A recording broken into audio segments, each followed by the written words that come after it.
తీరి యశోదకు శిశువితడు, దారుని బ్రహ్మకు తండ్రియునితడు. ఆ రహస్యం తెలియకుండా దీని గురించి ఆలోచించకూడదు. అబ్బే శ్రీకృష్ణుడు దేవుడు అనే విషయం మేము ఒప్పుకోమండి అన్నప్పుడు 16,000 మందిని చేసుకున్నాడు అనే విషయం కూడా నీకు అనవసరం. దేవుడు చేసే పని అనేది మానవుడు చేసే పని కాదు. అంచేత ఆ జోలికి వెళ్ళక. వీళ్ళు గ్రంథం చదవరు, గ్రంథంలో ఓటు ఒప్పుకుంటారు, ఇంకోటి ఒప్పుకుంటే వ్యాసుడు వీళ్ళని అడిగి రాయాల్సింది. పొరపాటు చేశాడు, అది ముందే రాసేసాడు అనవసరంగా. వ్యాసుడు జన విజ్ఞాన వేదిక వాడిని అడిగి గ్రంథం రాస్తే బాగుంటుంది. వాడికి ఎత్తు వస్తే వాడు విమర్శిస్తాడు. వ్యాసుడు శ్రీకృష్ణుడు అవతార పురుషుడు అని చెప్పాడు. నువ్వు అది నమ్మకపోతే గ్రంథం చదవక ఊరుకో. నమ్మిన వాళ్ళు ఎంతమంది ఉన్నారు చాలు, మేము ఏం చెప్పుకుంటాం. అందుకే నేను విమర్శిస్తా. అబ్బే మన మనోభావాలు, ఈ దేశంలో హిందువుల మనోభావాలు ఎవరికీ అక్కర్లేదండి. ఇతర మతాల మనోభావాలు అందరికీ అన్నీ కావాలి.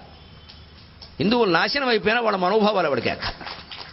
మనకిష్టాష్టమ పండుగనాడే కృష్ణుడు మంచివాడా కాదా అని చర్చ పెడతారు. టీవీ బద్దలు కొట్టేయండి ఈసారి అటువంటి చర్చలు పెడితే. మన టీవీ బద్దలు కొట్టకుండా స్టేషన్కి వెళ్ళి బద్దలు కొట్టేయండి. వాడు పెడతాడా? ఎంత దమ్మండి. ఓ ముస్లింల పండుగ నాడు పెట్టమను, ఓ క్రిస్టియన్ల పండుగ నాడు పెట్టమను దుమ్ము రేపేస్తారు వాళ్ళు వచ్చి. మనం ఇంట్లో కూర్చుంటాం. మనం అందుకని మన లోకువ. దేశాలన్నింటిలోకి భారతదేశం లోకువ, మతాలన్నింటిలోకి హిందూ మతం లోకువ, భాషలన్నింటిలోకి తెలుగు భాష లోకువ. ఆ లోకువ ధనాన్నే పోగొట్టువాడు ఎవడండి? ఎంత దమ్మండి. శ్రీరామనవమి నాడు చర్చ పెడతాడా? రామాయణం నిజమా కాదా? 300 రామాయణాలు ఉన్నాయట. పనికిమాలిన వెధవలను కూర్చోబెట్టి చర్చ పెడతాడండి వాడు.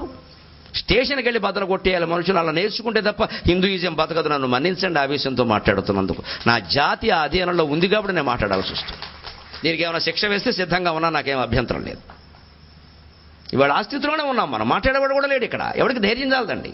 వాళ్ళు ఏమనుకుంటారు, వీరు మనం ఏమనుకుంటామని ఎవరికి లేదండి. ఇన్ని కోట్ల మంది ఆరాధిస్తున్న దేవుణ్ణి టీవీలో తిడుతుంటే మనం మనుషుల వాడిని నెత్తు చీము లేదా, నెత్తురు లేదా, ఆనందండం లేదా? మన పిల్లల్ని తిడితే మనం ఊరుకుంటామా? భార్యను తిడితే ఊరుకుంటామా? పరమేశ్వరుని తిడితే ఊరుకుంటున్నామే మనం? ఇదంతా సామరస్యమా? ఇతర మతాల్లో ఒక్క మాట ఏదైనా విమర్శిస్తే ఊరుకుంటారండి వాళ్ళు?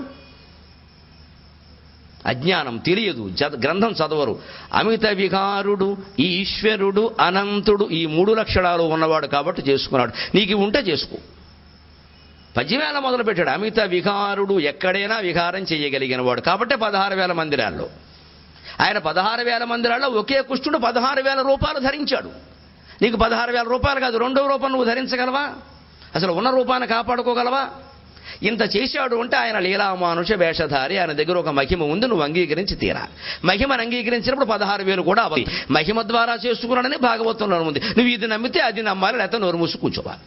అందుకని 16,000 మందిని నమ్ముతానండి, కృష్ణుడిని వ్యభిచారి అంటానండి, మహిమల్ని నమ్మనండి, అజ్ఞానం అంటారంట. అది కూడా గ్రంథంలోనే చెప్పాడు కదా. లేదా నువ్వెక్కడి నుంచి పట్టుకొచ్చావు? ఆయన చెప్పకపోతే నీకు తెలియదుగా 16,000 మందిని చేసుకున్నాడని. అమిత వికారుడు, ఈశ్వరుడు, అనంతుడు. ఇవాళ ఎవరైనా మానభంగానికి గురైన అమ్మాయిని ఆదర్శవాదంతో చేసుకుంటే వాడికి సన్మానం చేస్తారు సంఘ సంస్కరణవాదే. నరకాసురుడు చెరపట్టిన 16,000 మందిని చేసుకుంటే కృష్ణుడు దోషి అయ్యాడు. ఏమనాలి ఈ మనుషులకి, వ్యాఖ్యానాలకి? అదే సంస్కరణ, అదే పద్ధతి. వాళ్ళ కన్నీళ్లు చూడలేక చేసిన పనికి ఆయన దోషం చేశారండి. దానికి మనం అంతా జవాబు చెప్పుకోవాలి, కండువా వేసుకున్న పాపానికి.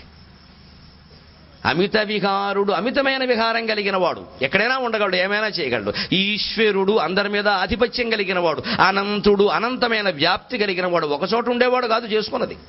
అంచేత యశోదానందనుడు కాదు, పక్కనట్టే ఆ విషయాన్ని. ఇప్పుడు